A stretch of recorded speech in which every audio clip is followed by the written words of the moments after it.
brief from 2021 states Indigenous people are stewards of the world's biodiversity and cultural diversity.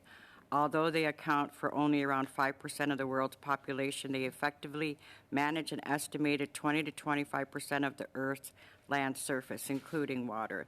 The land coincides with areas that hold 80% of the planet's biodiversity and about 40% of all terrestrial protected areas and ecologically intact landscapes. Indigenous people, therefore, play a key role in efforts to protect the planet's biodiversity. Focusing on the role of traditional knowledge and Indigenous women in mitigating climate change, the report notes that importance of upholding the rights of Indigenous peoples as enshrined in international law and full respect for the right of Indigenous peoples' decisions. My community of Six Nations has led a project, Indigenous, which means water in our language. Research project with Six Nations of the Grand River of the Haudenosaunee Confederacy is the largest populated Indigenous reserve in Canada. Six Nations community has been engaged in efforts to achieve sustainable ecosystems, health, and well-being directly tied to the state of water.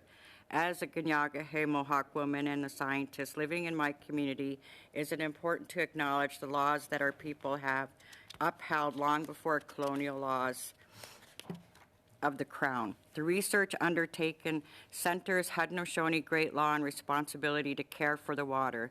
This is embedded in our creation stories and the Thanksgiving or Ganyohano address.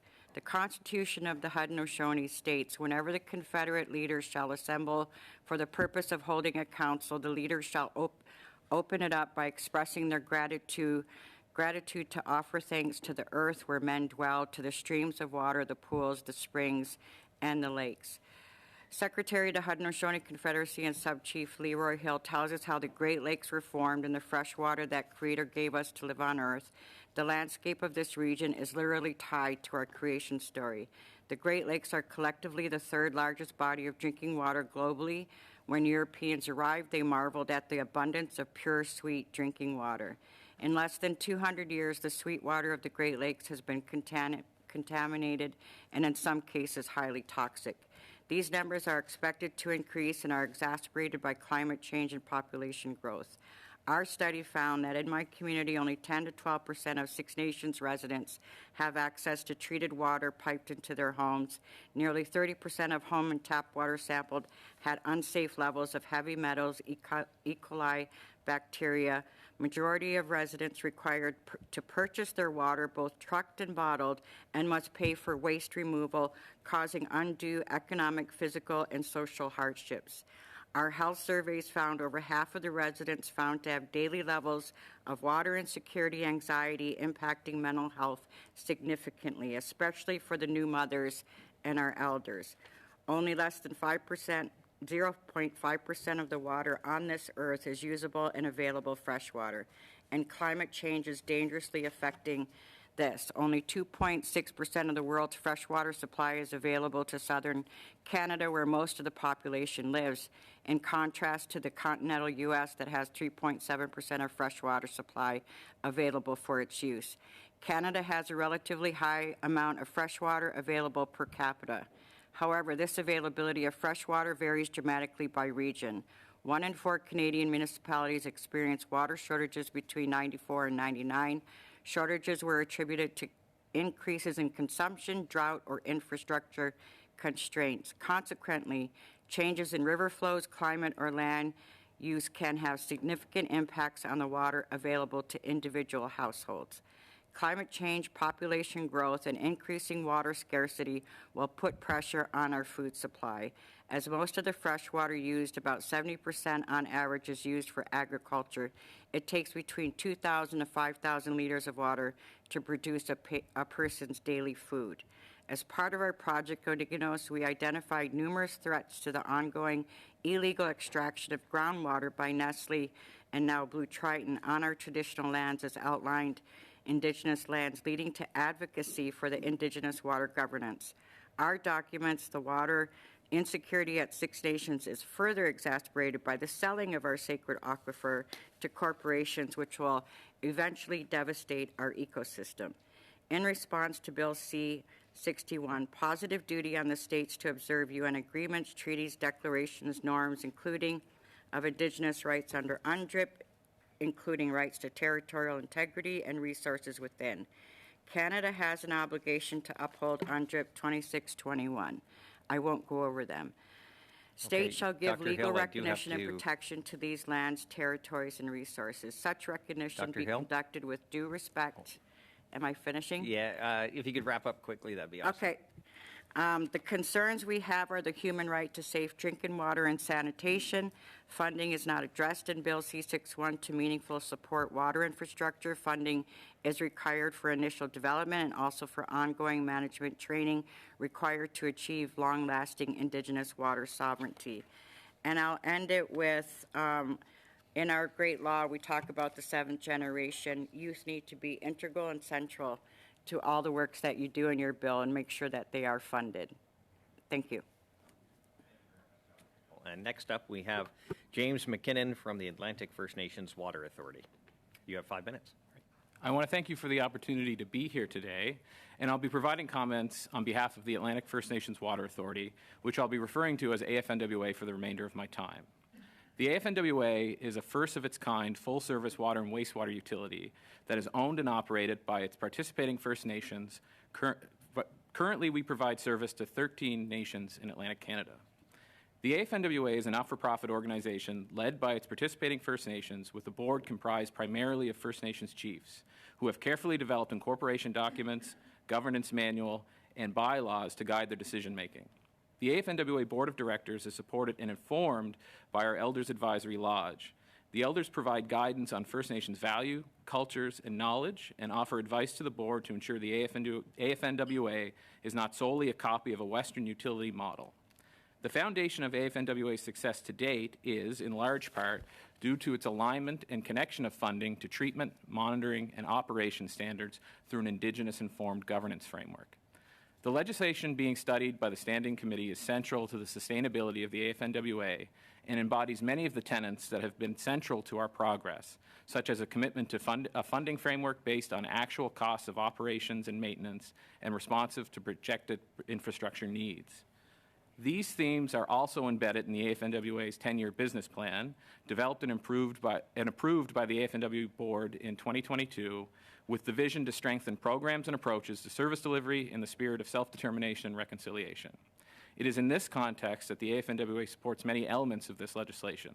However, there are key aspects of the legislation that could be improved, and I'd like to take the remaining time to outline some of these opportunities. First Nations water quality is currently unregulated.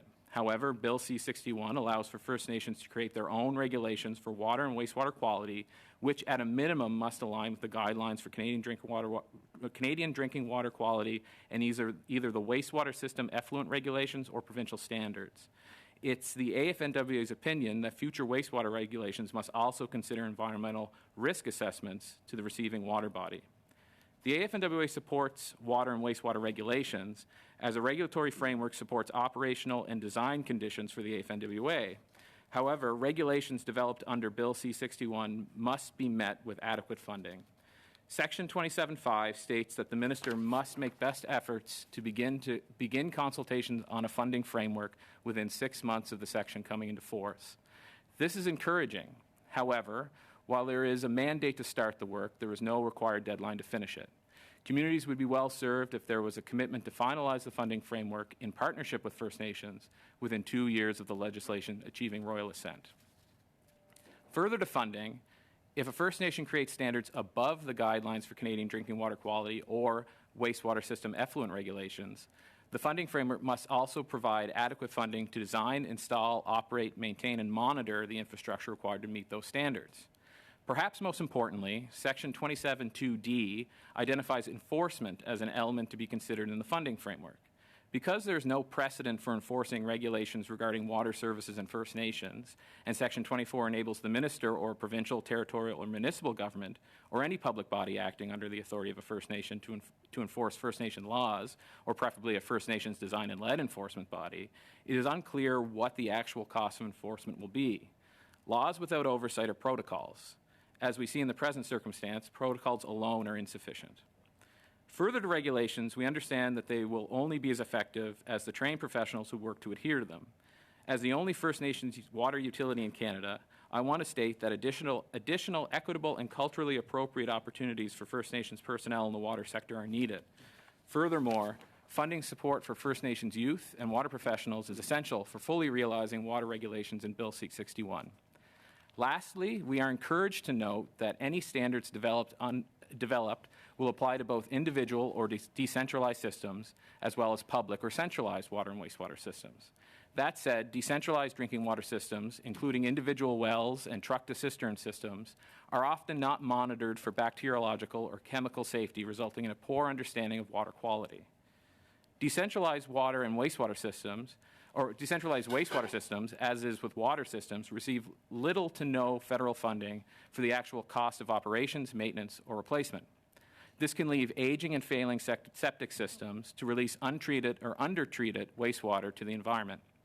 Where necessary, the Act should explicitly mention and address the very significant challenges associated with decentralized systems and how to safeguard these systems from failure, inclusive of funding. Bill C-61, if constructed well, would help expand the AFNWA's mission to include both centralized and decentralized systems to provide holistic water services to our member First Nations, thereby reducing the service gap often experienced by communities. I would like to close by thanking the committee for their invitation to appear here today, and I'm happy to answer any questions you may have. Okay, thank you very much. We are next, according to my list, the next witness is online. We go to Chief Roy, please, of the Kainai First Nation. I think just on mute, Chief, sorry. Okay, nakakia aukakshima pikwen kithonak sumatsim opua nisto ka bakidiba. On behalf of the Kainai Blood tribe, we send you our greetings from the land of the Kainai Blood tribe. My traditional name is Bakidiba, and I just wanted to quickly share a bit of history about our tribe and the relationship that we have with Ohoki water. Of course, we will support any bill that any legislation that will confirm our ownership of our water in, on, under, and boundary our reserve lands, and then as well our inherent right to govern that water. The history that I want to quickly share with you is that our reserve is bounded by 4 rivers. The St. Mary, the Belly, the Waterton, and the Old Man River. And of course, that is our water. Other jurisdictions have tried to lay claim on that water, but it is ours. We use the water for drinking purposes, domestic purposes, as well as for agricultural purposes. We have the largest irrigation farm in Canada. And of course, you know, we fully utilize the irrigation that takes place. We are the largest producers of Timothy forage hay in Canada and soon to be in North America. We export to many countries. And so water, the use of water, the ownership of water is not a new matter to us. We will continue to use the water that boundaries our reserve. So that it is important that this bill has to include any amendments with respect that waters that boundary reserves, not just the ones in, under, within the reserve, but it's so important to us. So important to us. We certainly, of course, support Chief Crowfoot's call for amendments to recognize that First Nations have a human rights to safe drinking water. And as well, Chief Knowlton's comments about being able to utilize our waters for other purposes, such as agriculture. So, you know, we really want to emphasize that some amendments have to be made. Source water protection is so important to us, but because of the rivers that I mentioned that bound our reserve, most of that source is from the United States of America, from the state of Montana, but more importantly, from the lands of our cousins, the Blackfeet in Montana, who are a part of our confederacy. So we, of course, we share the water rights issues that they have as well. And I need to get back to an important conference that we are hosting for the membership of the Confederacy. It's an important conference on our language, and of course I have to get back and make some closing remarks. So thank you, and I would request that our senior counsel, Dorothy Firstrider, then represent me after my initial presentation. So thank you, Chairperson and members of the committee, for giving us some time to make our comments. Thank you. Thank you very much, Chief Roy, and good luck at the rest of your conference, and I'm sure they will appreciate your closing remarks. Next up, we have Chief Troy Knowlton from the Piikani First Nation, and Chief, you have 5 minutes. Thank you. 5 minutes. All right. And then questions and comments fast. after. Thank you very much for having us here today. I'm Piikani Nation Chief Troy Knowlton. It's Troy Bossman Knowlton. The people back home know me as, and my traditional name is Bearhead. So I'll read a little bit of here, and then I'll just add a little bit. So is there a clock I can look at? I'd like to thank the committee for ensuring that Piikani Nation and other Blackfoot nations have the opportunity to speak to you about our Bill C-61. I want to start by helping you appreciate who we are and what we have faced as First Nations when it comes to water. You have before you today 3 First Nations that have been in front lines of the First Nation water rights in this country. My comments will be from Piikani's perspective, but I know that Siksika and I have grappled with the same challenges. As Chief Fox mentioned, the Blackfoot Treaty region is one of the most water-scarce regions in Canada. From 1857 to 1860, Captain John Palliser led an expedition across the Canadian prairies to assess the potential for the region. In his report, Palliser noted the large arid area that was likely unstable for agriculture. That area included much of the Blackfoot Treaty region. It became known as Palliser's Triangle. When Canada entered into the Blackfoot Treaty in 1877, it knew that water was critically important to the reserve lands promised in the treaty. Even so, Canada has done little or nothing over the past century to protect the treaty water rights of the Blackfoot until Bill C-61. When Alberta assumed control over water in the province from Canada, it entrenched the system of water licensing first in time, first in right. The system is intended to ensure that during times of drought, older or more senior water licenses will not be impacted, and more junior water licenses holders have to reduce water use. The first in time, first in right system utterly fails to respect that the Blackfoot nations were using water in the region for thousands of years before European colonization. This is not an academic issue. The government of Alberta has maintained that it owns and has jurisdiction over all Blackfoot Nations reserve lands, jurisdiction over all water on Blackfoot Nation reserve lands, and it has asserted that control without reference to history, our treaty water rights, or the water needs of our nation. These issues led to a standoff in 1990 at the Piikani Nation over the construction of the Oldman River Dam and nearly ended in violence. Now, when I say nearly ended in violence, there was shots fired. I was part of the camp, in a camping of 100 people or so, that were faced off against the province over the construction of the Oldman River Dam that was going to decimate a lot of our ancestral territories, and it did. And it was built against federal environmental statutes. Alberta went and did it anyway. For a few millionaires that lived downstream in the agriculture belt of southern Alberta. Well, those millionaires are billionaires today, and they've created a lot more. Whereas the Piikani Nation, we haven't benefited the way we ought to have been. We had a water rights case that was put into abeyance in 1998. We negotiated a deal with Canada and Alberta over the jurisdiction of the water, put it into abeyance. And today we have problems with that.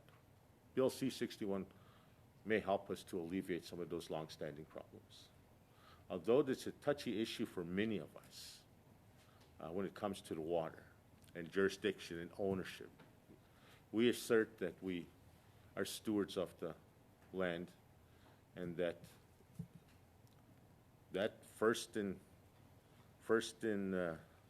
time, first in right, I'd make reference to the Blackfoot people who were there first in time, first in right.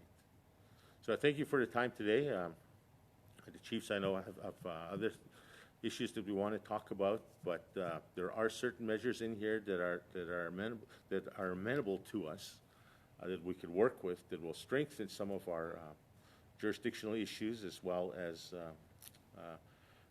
future. But there's still a lot that needs to be addressed in here. And I'll speak specifically for my northern brothers and sisters who lack in infrastructure, who lack in different water qualities, in the oil sands.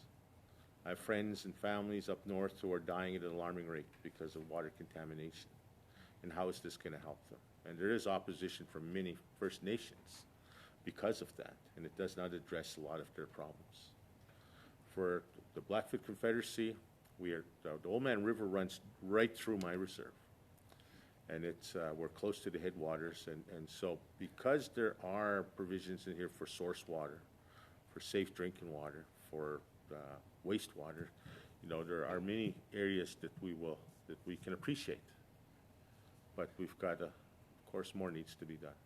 And I think you all could understand that when you look at the bill, you look at the history, you look at where we're going. So, Thank you very much, Chief, for those words. Next up, I have two names, so I'm not sure who would like to speak from the Siksika Nation, please. 5 minutes. Okay, Nistawanak Nuke Stomach, Chief Ore Crowfoot, Siksika First Nation.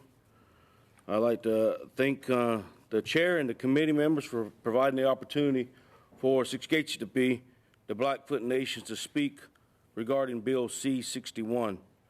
I'd like to thank Chief Otukan, Troy Knowlton, as well as Makinima Roy Fox from the Blood Tribe. We are three distinct nations, but we are one nation, similar to the Iroquois Confederacy. Matter of fact, just a month ago, the Blackfeet Confederacy and the Iroquois Confederacy made some alliances to work together because we have a lot of similarities in our proximity, our populations. We're large confederacies, and we have a lot of commonalities, but that's another story for another day. But the Blackfeet Nation, Siksika, we support Bill C-61. This does not mean that we think the bill is perfect, as mentioned by Chief Knowlton. The minister has committed to making further amendments, which we will speak of today. I want to start, though, by focusing on the critically important, long overdue historical rights recognition contained in Bill C-61. When me and my cousin Sam Crowfoot, our great-great-great-grandfather was Ishupo Mokshika, Chief Crowfoot, the signer of the Blackfoot Treaty, or one of the signers, entered into the Blackfoot Treaty with Canada in 1877. Water was clearly fundamental to that treaty.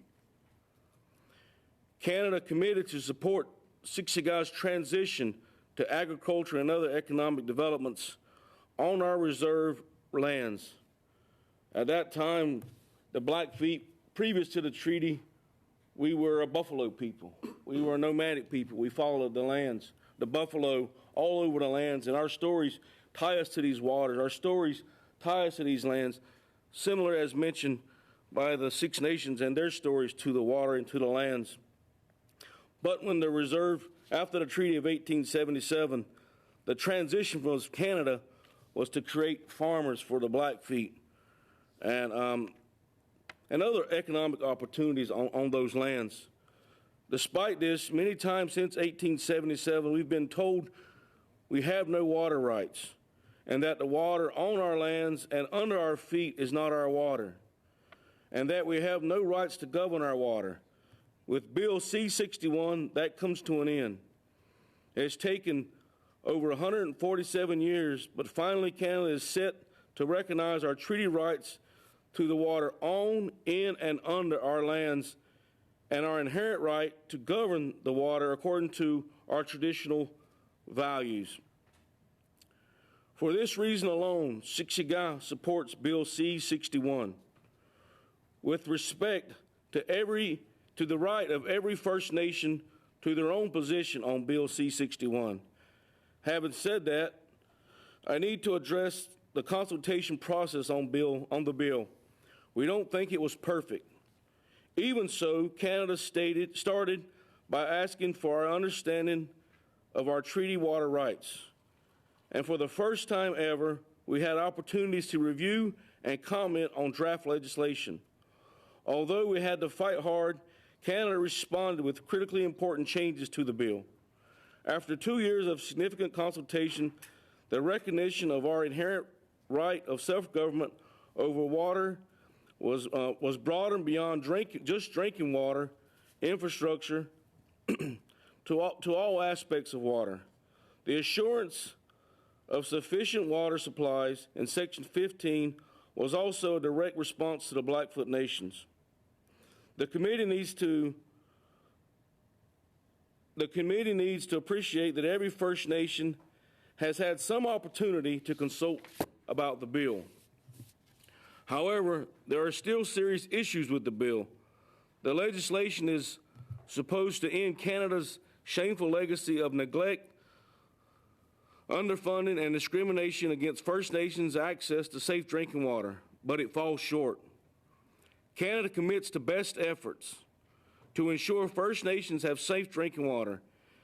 In light of Canada's century of failure on safe drinking water, First Nations must not ask to accept and trust that Canada's best efforts will be effective. Many First Nations across the country share this concern with Bill C-61. A clear and simple amendment can help address this. In the preamble of the bill, Canada cites the UN resolution confirming safe drinking water is a human right. Canada needs to recognize that right in the body of the bill. Siksika, the Blackfoot Nations are seeking an amendment to Section 3 that would read, 3 of 3, for greater clarity, it is recognized and affirmed that First Nations people have a human right to safe drinking water consistent with United Nations Resolution 64-292, and that pursuant to this act, the human right of safe drinking water means that all First Nation members resident on First Nation lands have a right to drink water that possesses no risk to human health or well-being. When Canada started consultation on Bill C-61 in 2022, it told First Nations across Canada it would affirm and recognize our rights. At least a dozen AFN General Assembly resolutions and many resolutions by the Alberta Assembly of Treaty Chiefs have consistently called on Canada to recognize that First Nations have a human right to safe drinking water. It should be observed that the legislation meant to ensure that First Nations have safe drinking water, that the primary right to be enshrined must be First Nations' right to safe drinking water. Chief, I'm sorry, you've gone about 2 minutes over. Okay, Is 2 there any way seconds. you can wrap? Yeah, okay, thank Our you. proposed amendment will also inform what is meant by the phrase best efforts in C-61. Best efforts mean that First Nations mothers, children, and elders have a right to turn on their taps in their homes, and the water that comes out possess no risk to their human health or well-being. Bill C-61 presents an historic opportunity for Canada to finally do the right thing and recognize that First Nations people have a right to have a human right to safe drinking water. Gun. Thank you very much, Chief. Our last speaker is, I believe, Clayton Leonard. That is correct, from the Blackfoot First Nations. Thank you. I'd just like to start by thanking the committee for making time and paying attention to our submissions on C61. I'm here as legal counsel to the Blackfoot Nations, so of course I have to. Can everyone hear me? Yeah. I have to speak in support of the amendments they're seeking. But before I get into those points, I'd like to speak from a personal perspective. I had my first file about unsafe drinking water at a First Nation 20 years ago. And there's been a constant flow of those issues ever since.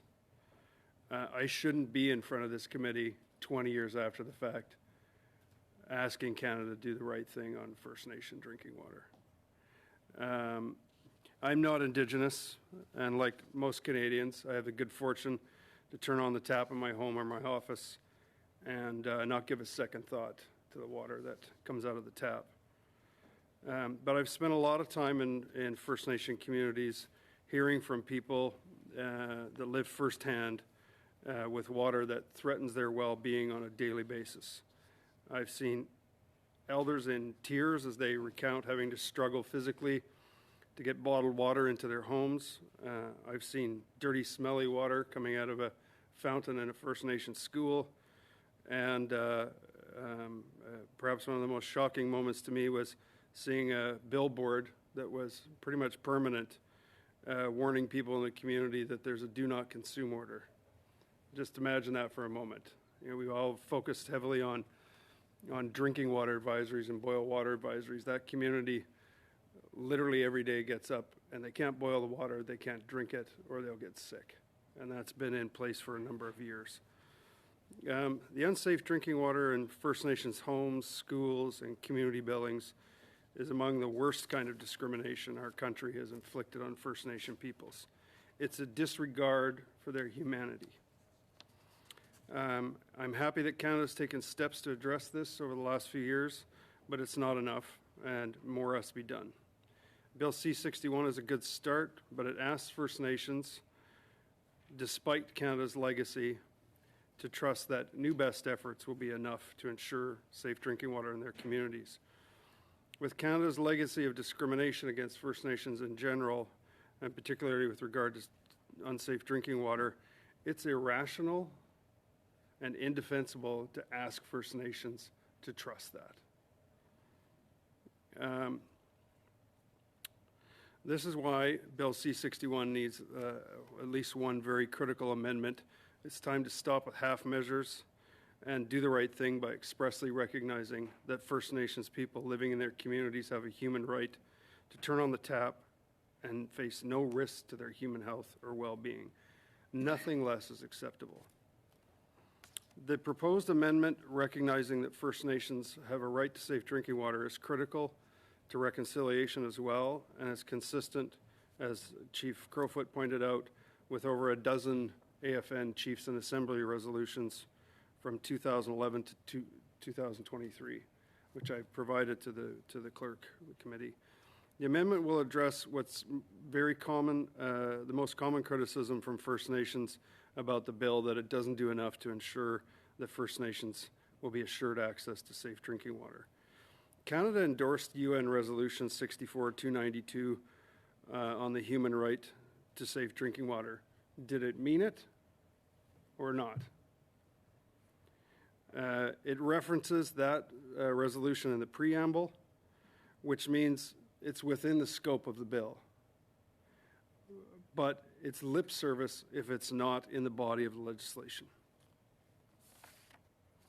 Funding is also fundamental. It's been about 18 years since the expert panel on safe drinking water concluded that resources, a lot of them, are needed before regulation happens. As we know, that was the key failing of the first crack at this kind of legislation. It wasn't backed by resources for First Nations. Well, the $6 billion commitment now that accompanies the bill will finally address this. And I think it's important to note that the funding commitment, although it flows from the class action, the minister has clarified in writing to a number of First Nations that that funding is for all First Nations in Canada. But there's still a serious funding issue with the bill. there will be a two-tiered level of access to the $6 billion in water infrastructure funding. The 271 nations under the class action will have access to a binding third-party resolution process, which means that if one of those communities, for example, gets a engineering assessment done of their system that identifies a $10 million need, and ISC says, no, here's 7, they have recourse under section 9.06 to 9.08 of the settlement agreement to get a binding, bring that to a binding dispute resolution process and compel ISC to fund the full $10 million. This is a critically important funding mechanism that will not be available to 348 First Nations across the country. 60% are going to be left behind. And at the mercy of ISC funding decisions. You've gone about So I think it's 45 really seconds critical. over. If you could either quickly wrap up or Yeah. we can probably I get think to you in questions. I could do that. It's critical that the committee take a look at attaching that to the bill in some fashion. I'll just close by re-stressing the need to seriously consider the amendment that's been proposed to recognize that First Nations have a right to safe drinking water. If one amendment makes it into the bill from this committee, that's the one that needs to happen. Thank you. Thank you very much to all our witnesses. Some great testimony here. Unfortunately, we'll have time for one round only, but it is a 6-minute round for each of the parties. We will start with the Conservatives. It is Martin Shields, 6 minutes. Thank you, Mr. Chair. Thank you for being here and appreciate you being here in person. I know Chief Fox had to leave, but appreciate him making a statement. One of the things that affects Chief Fox more than some of you is the international piece. And I know we've talked about that before. Like when the Milk River had a bust here, and that sort of disrupted the Milk River, but that infrastructure is on the U.S. side. So that's another challenge we have in the sense when you've got an amendment here you want to make about quantity. We've got an international agreement with water and water rights with the U.S., the amount we get, but the infrastructure is the other issue of that being maintained, and that affects Kainai more than anybody else. And that's something we have to pay attention when we work on this in the sense of quantity. The other part that's been mentioned about with climate change, and having listened to many different people on climate change, they say we will have more quantities at different times. So storage becomes the issue. So storage in the sense of water for quantity, when I talk about that, Chief Crowfoot, you're very familiar with storage part of your nation. How do we address that if we get less periodic rain, but it's much more extensive? So storage becomes an issue, and that leads into your motion or your amendment you'd like to do with quantity. And I know you didn't get a chance to talk about it, so would you like to talk about your amendment to do with quantity? Okay, I'll yield that comment to Sam Crowfoot. Okay. Okay. Alberta has not been a responsible steward of our water. No Blackfoot Nation has ever accepted Alberta's assertion of control over water on our lands, and no court has confirmed that Alberta has any jurisdiction over our water on our reserve lands. In fact, in 2006, an expert report commissioned by the Government of Canada concluded that water on reserve lands could not be governed by provincial water laws due to Section 9124 of the Constitution Act. We are not here to rehash the difficult history of water colonialism in Alberta. The reason for this background is to help the committee appreciate and understand the critical importance of the recognition of our ownership and our inherent right of self-government over our water on our lands in Bill C-61. The recognition of our treaty rights is historic and long overdue. However, the bill falls short of what is necessary in Section 15, which currently reads, "The quantity of water available on the First Nation lands of a First Nation must meet the drinking, cooking, sanitation, hygiene, safety, fire protection, and emergency management needs of the First Nation, based on its current and projected water usage needs. The assurance in Section 15 of sufficient quantity of water available to First Nations is a good start, but is not consistent with Canada's treaty obligations with the Blackfoot Nations. Under the terms of the Blackfoot Treaty, otherwise known as Treaty 7, we have a right to enough water to fully use, benefit from, live on, and develop our lands. The listed water uses in Section 15 must also include water for agriculture and economic development to be consistent with the Blackfoot Treaty. This is a simple but very critical and necessary amendment to the bill. Thank you." So when we talk about first in time, first and right, which is provincial organized water system, you're dealing nation to nation with the federal government. So would you believe then it's the federal government that then needs to deal with the provincial under their water rights first in time, first and right?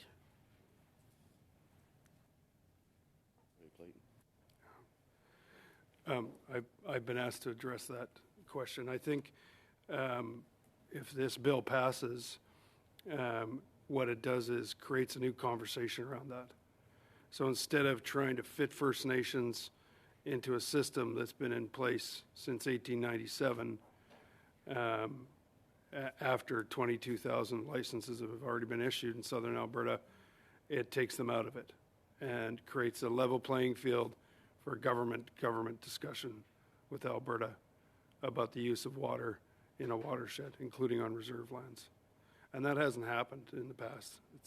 They've been treated as stakeholders, and if they're lucky, they've been consulted. It'll also change things like you may be aware that the government of Alberta is considering a new dam on the Bow River between Cochrane and Calgary. Siksika, despite a lot of efforts to have a conversation with Alberta about that, has been left on the sidelines. They're the only nation downstream from what's going to be the biggest addition of a reservoir on the Bow River in the last quarter century. Why aren't they at the table and a partnership in a project like that? But that's not the biggest one that's being proposed, and that's just below them. Yeah. Are they at the table at that one? Because there's a bigger one being proposed just below the Bazzano Dam, which they well know. Have you had any part of the discussions, or will you, on that one? No, that's not been the case. In fact, the massive irrigation expansion in southern Alberta, which is largely significantly funded by the federal government, has included no consultation. The Blackfoot Nations made a request for federal engagement on that, including a federal environmental assessment of each of those reservoirs, and the request was declined. It was declined for the one below the Bazzano Dam? Yes. Not to be allowed in consultation? We requested a federal environmental review, and it was declined. That's Okay. the Snake. No, it's not the Snake. Snake's above the Bazzano Dam. I'm Which- talking which- about the do new you know one the name below, of the one? Emor Dam. That's on, that the provincial government has got funding towards the studies for that one. Okay, time, thanks.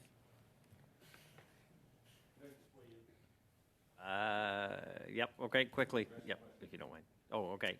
To address the comment. So at the end of the day, the federal government and the Blackfoot Nation signed into a treaty in 1877. Alberta came into Confederation in 1905, 1906. Our agreement is not with the province.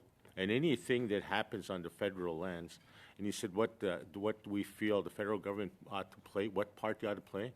We ought to be behind us or in front of us or beside us in any battles we're going to have with Alberta. That's federal jurisdiction. Your obligation and fiduciary responsibility of Alberta, of Canada, is to protect the First Nations that you signed treaty with. And if that means opposing Alberta, which we know is going to happen, then we got to fight this together. And this is why you're getting support for Bill C-61, because we know darn well what Alberta's going to do, what their next steps are. They don't have to announce it. We know. And that fight's going to take place, I guarantee you, within the next year. Okay, thank you very much. We now go to the Liberal Party for their 6 minutes. Ms. Adwin. Thank you very much, Mr. Chair, and thank you so much to our witnesses for being with us today. This is critically important testimony, and it will absolutely inform our work moving forward. And I really take note of the stronger language that's required and the lack of trust around the terminology best efforts. And so I really take that to heart. And of course, recognizing the human right to access to clean water as well. I represent the riding of Fredericton or Mukto. It's in New Brunswick.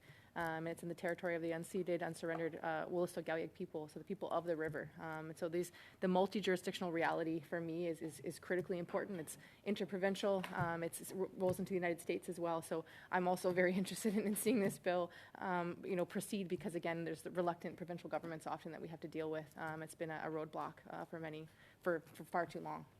I would actually like to just turn my attention to the Atlantic First Nation Water Authority, just because, again, it really concerns the communities that I represent.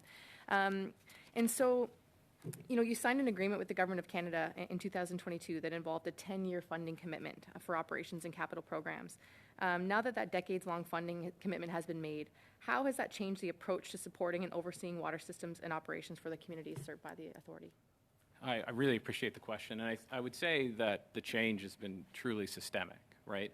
I would start with the decision-making on funding for capital projects. That would go directly to our board of directors instead of an application to ISC. So we've been able to implement a long-term strategic plan for the infrastructure in our communities.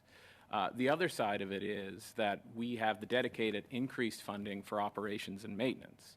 So when a community becomes a member of the AFNWA, their staff, the operations staff, become our employees. So they are supported by our engineering department, our technical staff, as well as our back office HR department, right? So with the increased resources, we're able to support the operators on the ground, but also implement our long-term strategic infrastructure plans. And also, so in the agreement, a news release that accompanied it, it mentioned that the Service Delivery Transfer Agreement sets out both Indigenous Service Canada's and the AFNWA's mutual obligations, accountability, and understanding for implementation. So it's essentially has this shared accountability baked into the agreement. Can you speak to how that's also, helped support operations? Yeah, so when we signed the Service Delivery Transfer Agreement, we received certain responsibilities that used to be Canada's, so all policy administrative work with water and wastewater, that comes directly to us. So we're accountable to Canada through our funding agreement, which of course any not-for-profit would have to report on our funding, but we're more accountable to our communities. So we give annual reports based on what the quality of water has been, what the infrastructure updates have been, and what's going to be a plan in the future. So that shared accountability has really been kind of empowered us to move forward on upgrading the infrastructure. Excellent. Well, thank you very much. Dr. Martin Hill, I'd like to address some questions to you as well, and I really appreciated the idea of centering women as well in the work that you do, and I think that's critically important. So given your extensive work in this field, how do you envision the structure and role of the First Nations Water Commission, which is a really essential piece of this legislation? So I think that we worked with the Canadian Water Agency to look at ways to engage Indigenous women. If you know anything about the new stamp that just came out honoring Josephine, women have been trying to have their voices heard regarding water for some time, and they largely have not been at the table in their own communities, including myself. We tend to do the work on the grassroots level. We improve services, we ensure elders have water, but we're not at the decision-making table. So when I visited the ANC in South Africa when they first came into power, and I visited the Land Claims Commission and Water Commission there, they ensured that all committees had 50% women at all tables at all times, and I think that's a good standard to go by. As a matriarchal society, we would be the ones in control historically, especially of water, and the men would be supporting our decisions. But because of colonialism, we tend to have been pushed into the shadows along with youth who are desperately needed and training.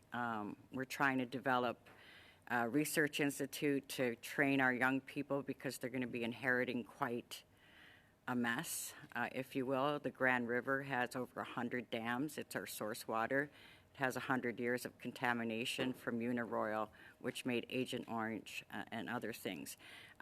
So we really have a big job, and we're not preparing this generation, either Indigenous or non-Indigenous, to work together to improve the quality of our source water. Well, thank you very much. My time is winding down, but just a note on the dams. Again, the Woolastook River has been dammed and choked off for decades now. And my stepfather is the Woolastook Grand Chief of the territory, and his role is to look after the water. And his grandfather just always referred to them as the damned dams. So just thank you very much for your testimony today. Thank you very much, Ms. Adwin. Actually, 15 seconds early, so all right.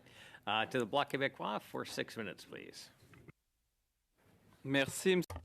Thank you, Mr. Chair. I'd like to thank all members of the committee. It really does show that we are doing a thorough job by holding today's meeting, and I'd like to thank our witnesses for your patience. So, Madam Martin Hill, is there need for a commission that will monitor water quality in real time and that will be open to the public? I didn't get apologies, I didn't get a translation. Est-ce que vous êtes... Are you on the English channel? It's on Channel 1. Check, suspend quickly, and just hold tight here.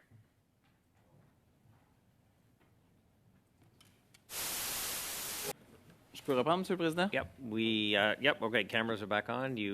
We'll start from the beginning. Thank you. Parfait, je ne voudrais pas contester votre autorité. Madame... Madam Martin Hill, a system that keeps track of water quality in real time, should it be established and should it be open to the public so that data will be transparent? Thank you for that question. Yes, our community, we've been doing extensive work with all stakeholders, including just widespread community engagement, and they all want access to data. So we've been developing sensors with our engineers. We have different teams working on tap water sensors, free chlorine, as well as data from the Grand River. The Grand River Conservation Authority did not put any sensors along Six Nations. Surprise, surprise. So we have zero data on the Grand River, which is our source water. So we're developing sensors and we're connecting it through computer engineers at McMaster to a live mapping system that we have been developing with the Amazon Conservation Team, who's also mapping their rivers in the Amazon. So we're trying to get real-time data in sensors that are meaningful to our people, especially mothers who want to know whether they can go in the water, whether they can eat the fish, etc.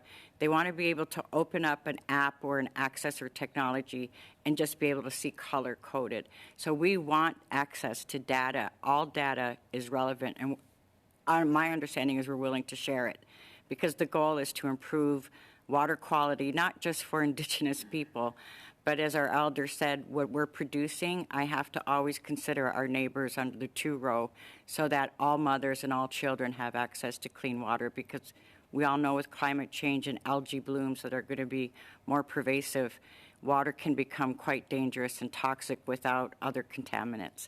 So real-time data is going to become important, not just to Indigenous people, but right now, I'm like scrambling to find a grant here and there to fund all of this when it feels like I'm doing the government's job. Thank you. Doctor, merci. Dr. Martin Hill, I'd like to ask you another question. I asked this to officials last week. So in light of recent research on the impact of environmental Comment le gouvernement devrait-il aborder la responsabilité des entreprises et des organisations responsables de la pollution, de l'utilisation de produits chimiques dangereux et d'autres pratiques susceptibles de provoquer, entre autres, des modifications épigénétiques préjudiciables chez les individus et leurs descendants autochtones dans le cadre du projet de loi C-61? So sorry, but we didn't get the interpretation into English. We'll testing. This is the English channel, testing the English channel. If you could start from not the beginning, but just your question. Avec grand plaisir. With pleasure, Mr. Chair. So, in light of recent research on the impact of environmental factors on the mode of living of Indigenous communities, how should the government approach the responsibility of companies and organizations responsible for pollution, for having used dangerous chemicals and other practices that might impact and bring about epigenetical changes in individuals and their Indigenous descendants as part of Bill C-61? Thank you for that question. I think the research that we've been exposed to anyways suggests that, again, epigenetics is being impacted. There are changes not only to female fish turning into male fish into female. Like complicating genetics, not just for the aquatic life, but also human life. We see that in stats lowering how many girls are born. And when you look at mitochondrial DNA, it becomes even more complex and quite fearsome in what we're seeing with the maternal study that we did. We're reporting young men who are now sterile at higher rates. So we're seeing a real impact on the health and well-being and the future of our people is at peril. So how would we address this? Health needs to get involved. The work of public health started in Canada because of water and airborne diseases. And for some reason, they've disconnected those things. And I've been advocating at the tri-council level policy with the Canadian Institute of Health Research that we need to do far more to prepare the populations, to have them aware of what's happening and what are the dangers to their health and well-being, including epigenetics. So I would suggest that when we have an authority of women, because the first thing the women did was said we need to look at maternal health, which I would have honestly probably not looked at, but they wanted birthing centers to pull data together, which is what they did, and what they found was quite alarming. So we need to include health. That's how I would be addressing this, because if you can do what you did for COVID as a country, and you know that's a crisis, you know that that was a looming crisis, and yet with climate change and what we're seeing, the evolution of the types of diseases that are going to be released, the heat that is going to be taking lives, not even cities are prepared. So First Nations are most vulnerable. The United Nations has asserted that. So we need to be able to have a holistic approach in the way that we would manage water, understanding that it's inextricably tied to human health and well-being. And that's how I would manage it if I could dream it up. We would have a health authority working with the water authority, and Six Nations is already doing this. Our biggest supporters have been Six Nations Health Services in all of this work. Thank you. Mr. Lemaire, just before, sorry, you have about a minute left. I think there's a bit of an issue when you're asking your questions, you're going a bit too fast. So if you just a touch, just slow it down a touch, and then our interpreters will be able to get that message through. Thanks. Parfait. Great, Mr. Chair. And thank you for highlighting that. And I do support the work of our interpreters. And I will try to be more mindful when I'm asking my question. So one little last question in the last minute that remains. Do you think that can we recognize even more the responsibility of pollutants and introduce this into the bill? So whoever pollutes should pay. That notion should be in the bill. I think I caught some of that. So there are cases in Italy and other places that are, in fact, holding companies liable for the damage that they've done or the climate disasters that will be coming our way. This bill doesn't touch any of that. In fact, it kind of strays from being very direct in saying the liability for the damage and death caused by development is not in there. So give you one example, Nestle, one of the biggest companies in the world, they're taking our aquifer water. It's blue gold. It's worth more than oil. And for some reason, our governments are giving it away at $500 per permit. And then our people go without water and go up to Caledonia, and then they have to buy Nestle bottled water. It's insanity from where I sit as a Mohawk woman, but also as a researcher to see.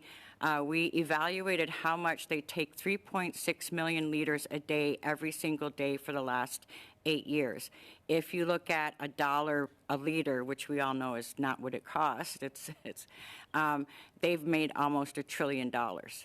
What have we received out of that $1 trillion that Nestle has made on our waters that are on our treaties lands? So this is a very low-cost kind of production. And the United Nations have been clear, no aquifer, no groundwater should be touched. You see what's happening in California, which is it's on fire. When you drain the veins of Mother Earth, which is aquifer, you're going to have death and destruction. We're now looking at things happening with the boreal forests because of the fracking and so on. So aquifers should be the most protected water on the planet, which is what the UN wants us to see. I don't see any of those things in this bill, and it would be incredible if Canada stood up to be a leader under this First Nations Water Act to demonstrate what we should be doing, not what we're looking at the past. Thank you. Okay, thank you very much. That was your time. Unfortunately, it goes to the NDP now, or I guess fortunately for them, it goes to the NDP. You have 6 minutes, Ms. Sidlett. Thank you, Chair.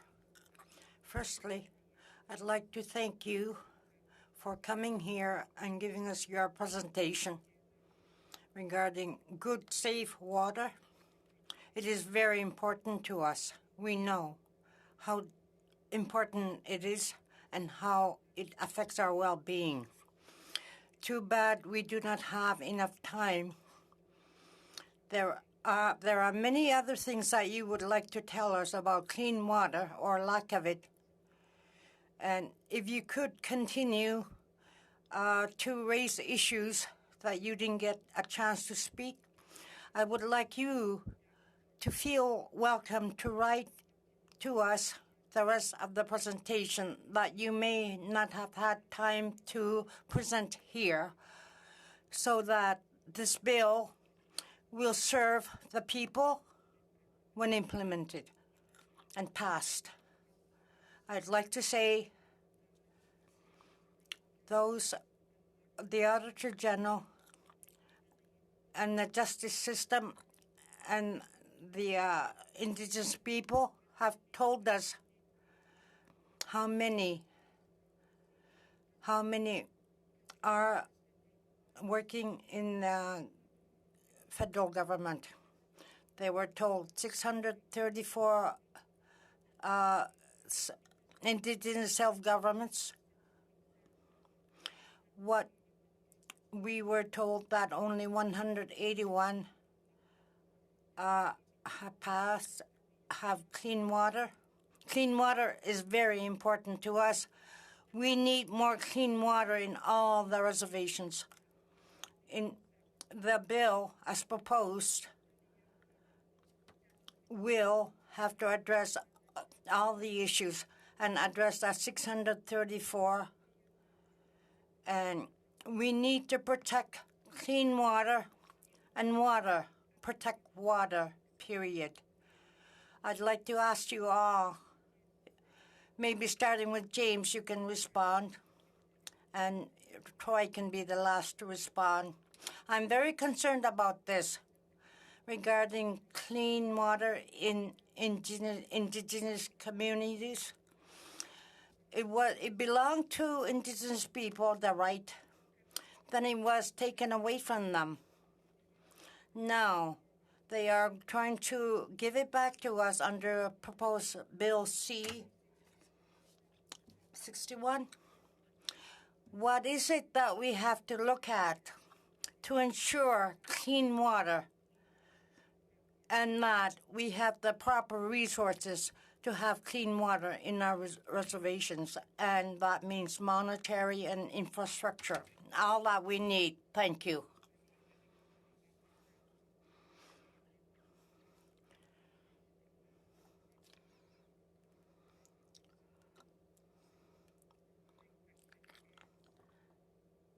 Given that First Nations had authority and jurisdiction over water before colonialism, and through this bill, that jurisdiction is to be handed back to First Nations after it was stolen from First Nations. My question to you guys is, what are your recommendations to improve this bill to make sure that that jurisdiction is handed over with the resources that you will need to exercise your jurisdiction?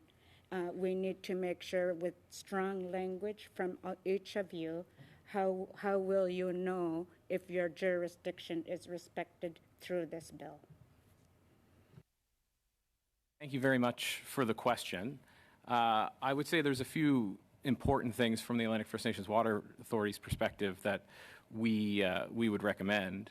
I know in the bill it allows for First Nations governing bodies to be enacted and set forth regulations. And from a regulatory standpoint, I think that having First Nations or First Nations governing bodies, the ability to develop these regulations is incredibly important. In fact, I think regulations and funding are connected. One has to come before the other. We don't know how much money we need until we develop our regulations, right? And with those regulations, we can then set forward how much money we need and what our long-term strategic vision for that infrastructure would be. Now, would that be other utilities across Canada, much the way the AFNWA is set up? Maybe. Maybe it's on an individual First Nation basis. But I think having the flexibility within the funding to achieve what you want is incredibly important. And I'll give an example. So some of our communities in Cape Breton are bordering the Bredor Lakes, and that's a very sensitive receiving body for wastewater. So right now, ISC would approve funding based on the wastewater system effluent regulations. But the Canadian Council of Ministers of the Environment would actually recommend a higher level of treatment. And if First Nations want to achieve that higher level of treatment, I think the flexibility in the funding framework would be required so they can meet those discharge objectives. Thank you. And if everyone else could have a response briefly. So what I had put in here was an independent committee would need to be established in consultation and cooperation with First Nations governing bodies, required to produce annual reports as the result of consultation and collaboration, as well as a 5-year review report on the provisions and operation of the Act. While the bill invokes the principle of substantive equality, it does not explicitly recognize a human right to safe drinking water. This omission is considered inconsistent with Canada's support for the right to safe drinking water as a human right at the United Nations. The bill requires the federal government to use best efforts to produce the sufficient funding for water and wastewater services. However, this language is seen as providing a loophole that could allow the government to avoid ensuring that First Nations have access to clean and safe drinking water. Implementing the bill's provision effectively requires a significant collaboration and coordination between federal, provincial, and territorial First Nation governments. The complexity of water governance and the need for integrative data sets and shared decision-making mechanism pose challenges. Although the bill requires decisions to be guided by the informed, free, prior, informed consent, which is central to this argument, it does not mandate that the decision makers align their choices with the first principles of free, prior, informed consent. This needs to include more than the full recognition and meaningful implementation of FPIC, which many First Nations see as essential. The bill allows different minimum standards for different locations to address local circumstances. This provision could lead to lower standards for First Nations communities compared to non-First Nation communities.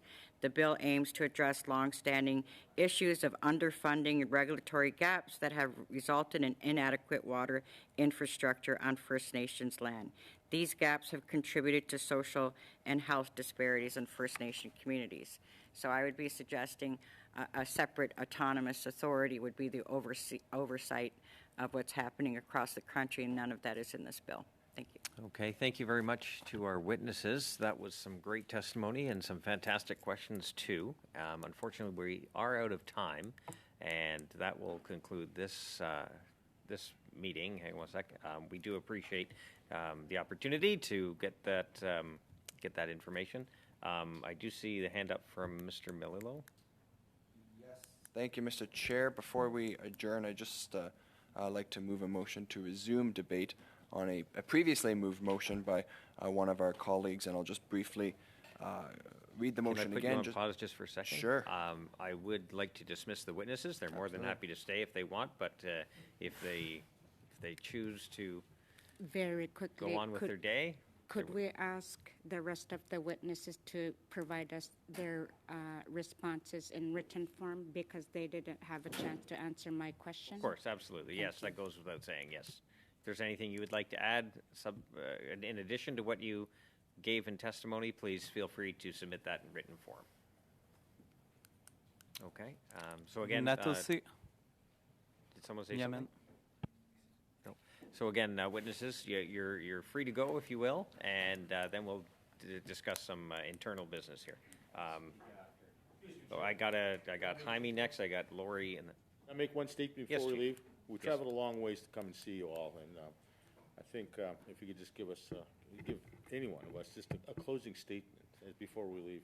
We'll never see any of you again, most likely. Well, hopefully I have the second time to meet Lori, and I'm very grateful for that. But one closing statement, if I may. Is the committee okay with that? Committee says okay. Okay, Chief Knowlton, the So floor is yours. it was in response to the question that was proposed to all of us here. The one thing that needs to be taken into consideration is the uniqueness of every First Nation across Canada. When you've got over 600 First Nations, none of us our issues are not the same. We may be related, but not the same. The Blackfoot Confederacy are here. We all reside in the Blackfoot ancestral territories, but our issues vary and are different. And when you look across the country we call Canada now, every First Nation, particularly those in the north, have issues that are uniquely and disastrous to their well-being. And so when the question was asked, what should be done? Penalties for offenders, industrial offenders who are poisoning the drinking and water of my brothers and sisters of the north who are dying at an alarming rate from cancers. Compensation for those First Nations who have to deal with this on a daily basis and who can count on both hands number of people and their families who have died or who have developed and are battling cancers directly related to the waters. And I'm talking about Alberta. We got Suncor. We've got a lot of the oil sands companies up there who are contaminating the fish. We see fish with two heads. We see fish with tumors on them. And that's part of what their livelihood has always been. Down south, we run into a lot of the same things in our area, but maybe not to that extent. We are very lucky, the Blackfoot Nations, that we do have a very good infrastructure. We've put in filterization systems on the nation to ensure our people are safe when the water comes from the source water, like the Oldman River. But the aquifers are directly affected also. Our aquifers were people who are still drinking from the wells, our artesian wells and such. There's high levels of arsenic and other heavy metals that promote lupus, which is prevalent in our nation. And so there's a number of areas, and dealing with the health, I think, is the best issue, is one of the best alternatives moving forward. We know that that Canada is looking at the devolution of our treaties and trying to offload the responsibilities and liabilities, and even including the health, with the HCOM being initiated for all First Nations across Canada. Canada relinquishing, like I said, that liability and offloading it to the provinces and to some of the First Nations that have the capabilities. Not all do. It's a way for Canada to kind of wash their hands of these issues, and we're seeing it more and more and more. And so these are a couple of things. There's a lot more I'd like to say, but given the time frame that you all have, I'll tell you what, you guys all come to my house, and I'll give you guys the respectful time that you deserve to give us the answers and have this conversation. We work well into the night at home. Some nights I don't get home till midnight. And it's because the work that needs to be done around this table needs to be done. And I don't silence anybody. So thank you very much. Thank you very much, Chief, for those words. We appreciate, again, the witnesses and their testimony today. Again, if you want to stay, you're more than welcome. If you want to carry on with your day, that's welcome too. Going back to Mr. Melillo, you had the floor. Thank you, Mr. Chair, and I just want to thank all the witnesses for being here. And in the spirit of those closing remarks about the important work that we do have to do, I know that this committee has lots on its plate, and our side previously moved a motion to try to address some of that, and I just would like to reiterate that motion quickly. That given the large workload and expansive mandate of this committee, the committee hold 5 meetings for a duration of 2 hours each between July 8th and September 13th to address the housing on First Nations